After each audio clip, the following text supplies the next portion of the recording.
Hello friends, Mahalakshmi പുത്തൻ promo വിശേഷങ്ങളിലേക്ക് എല്ലാ കൂട്ടുകാർക്കും സ്വാഗതം. അങ്ങനെ നമ്മുടെ പുതിയ പ്രമോല് മേഘനാഥം വന്ന് നമ്മുടെ കമലേശ്വരം വീട്ടിൽ എല്ലാവരോടും പറയുകയാണ്, മഞ്ജു ഒളിച്ചോടിയത് മാർക്കോന്റെ ഒപ്പം അല്ല സാഗറിനൊപ്പമാണെന്ന്. അപ്പൊ ഇത് കേട്ടപാടെ നമ്മുടെ അമ്മയും നമ്മുടെ ദുർഗാമ്മയും നമ്മുടെ കരുണയും ഉണ്ണിയൊക്കെ ഇങ്ങനെ ഞെട്ടി നിൽക്കുന്നുണ്ട്. കാരണം ഇത്രയ്ക്കും ഒരു കൊള്ളരുതാത്തവന്റെ കൂടെയാണോ അവൾ ഇറങ്ങിപ്പോയത് എന്നുള്ള രീതിയിലുള്ള ഞെട്ടലാട്ടോ.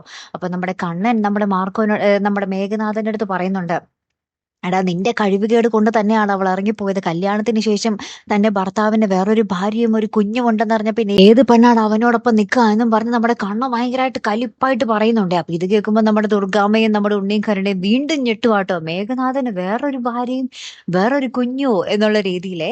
അപ്പുറത്താണെങ്കിൽ നമ്മുടെ പ്രതാപൻ നമ്മുടെ മുത്തശ്ശിയോട് പറയുന്നുണ്ട്, ഓ അവൾക്ക് വേറൊരുത്തനെയും കിട്ടിയില്ല എന്റെ അമ്മയെ, എന്തോ ഒരു കൊള്ളരുതാത്തവന്റെ കൂടെയാണ് അവൾ ഇറങ്ങിപ്പോയത്, ഇത്രയ്ക്കും ബോധമില്ലാത്ത പെണ്ണാണോ മഞ്ജു എന്നൊക്കെ പറഞ്ഞ് നമ്മുടെ പ്രതാപൻ നമ്മുടെ മഞ്ജുവിനെ കുറ്റപ്പെടുത്തുന്ന ഒരു നിമിഷങ്ങളും തന്നെയാട്ടോ കൂട്ടുകാരെ നമുക്ക് ഒടുവിൽ കാണുവാൻ സാധിക്കുന്നത്. അപ്പുറത്ത് നമ്മുടെ മാർക്കോ നമ്മുടെ മഞ്ജുവിനെയും സാഗറിനെയും കൊണ്ട് സേഫ് ആയിട്ടുള്ള ഒരു സ്ഥലത്ത് കൊണ്ട് ആക്കി അവരവിടെ താമസമൊക്കെ തുടങ്ങി പുതിയ ജീവിതമൊക്കെ തുടങ്ങുന്നുണ്ട്. അപ്പൊ ഇനി എന്തൊക്കെയായിരിക്കും സംഭവിക്കാൻ പോകുന്നത് അല്ലെ?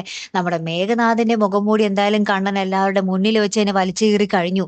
അപ്പൊ ഇനിയും നമ്മുടെ മേഘനാഥിനെ ന്യായീകരിച്ച് ആരും വരത്തില്ല അല്ലെ? കാത്തിരുന്നേനെ കാണാട്ടോ. അടുത്തൊരു വീഡിയോയുമായി വരുന്നത് വരയ്ക്കും ഗുഡ് ബൈ.